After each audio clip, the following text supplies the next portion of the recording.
Hello, and thank you for joining me in part 4 of this now 4-part lecture series on board games. A series of increasingly incoherent monologues that will help you start a pretentious argument at your next game night. You're welcome. Tonight's topic is winning. Something that I've been told our American listeners have been doing so much of in the last 100 days that they've grown tired of it. I sincerely hope you will indulge me nonetheless. So let's talk about winning. Something that many non-gamers assume is a constant preoccupation of ours. And not entirely without reason. Board games are all centered around this core idea of competing to win. If you were to look at any rulebook in your collection, you'd find the objective or goal of that game is to win, in one form or another.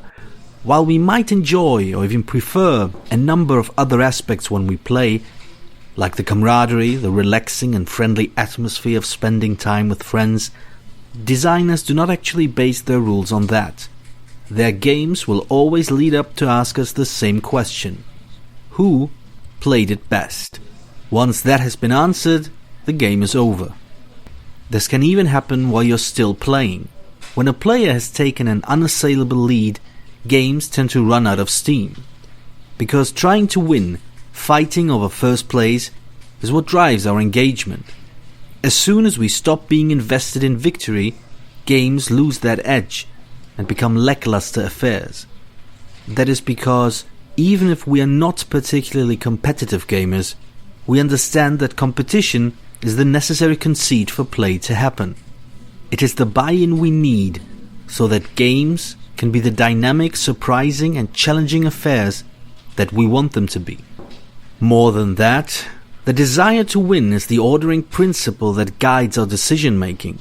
Or put it in a less obtuse way, we only know the difference between a good move and a bad one because the good move will get us closer to victory. If we don't care about winning, we don't care about having our decisions lead us to our goal. If we don't care about winning, we lack the framework to make sense of our decisions. So we should definitely care about winning, because if we don't, there is nothing to play for. Despite that, why is it such a common thing to hear about how winning is immaterial to us? That we see playing as its own reward? After all, winning is so inextricably tied to playing that we need to want one to get the most out of the other. The reason for that, I would suggest, lies in the following. Winning obviously ends a game, but it does something else as well.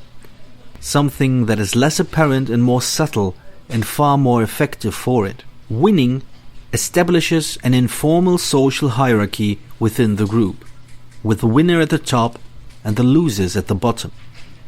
This social hierarchy becomes even more prevalent in games where winners are determined by counting up victory points. The bigger the difference, the more pronounced the hierarchy. It's one thing to win the game by 1 point, but it's quite something else to end the game with a huge lead. The game's end makes a statement for the group that most people quietly, politely ignore. But let me be clear, this new social hierarchy does not replace or upend the established dynamics of the group you're playing with. It is merely another facet, usually a fleeting one, that is added to how we see each other. But it is the reason why so many gamers feel the need to announce how little they care about winning. What they're actually trying to say is that they do not put any value on how victory reflects on the players, that their estimation of each other will remain untouched by the result of the game. It is an attempt to reassure you that defeat will not be seen as a loss of face in front of your friends. And of course, by doing so, these players are also implicitly asking for the same consideration from you. I am going to assume that most of you disagree with this idea, that you never thought of your friends as dumb, embarrassing, or the perennial butt of the joke simply because they don't win games, or don't win them often enough, or even lose that one particular game, which of course is the mature and healthy way of playing with people. We don't judge others on whether they've won or lost, but whether they've enriched our experience of playing together. whether they made the time we spent with each other better or worse. But the slippery slope starts with a player's belief, no matter how well-founded it may or may not be, that their performance within the game is also a judgment of their intellect. It means that every victory flatters you, but every defeat chips away at your self-esteem. And that line of thought isn't as far-fetched as you may think. Winning a game is not that different from solving a Sudoku puzzle. It feels good. You solved a problem using your intellect. And in a game, you solved it better than your friends did. Those of us who spend a lot of time and energy in this hobby will recognize that certain genres of games, namely Eurogames, strategy games, and heavy board games, appeal because they challenge a certain part of our mental skill set. These games aim at our ability to analyze the game state. They require our strategic acumen and our tactical wit to best our opponents. Victory in a heavy board game is assumed to be the result of superior play, and superior play is considered to be tied to superior intellect. In other words, you won because you played better than I did. I made a mistake and you did not. This thinking may be completely false, but if you end up believing it for whatever reason, then it's only a small step to feel like winning puts you above the rest of the table, even if only for a short time.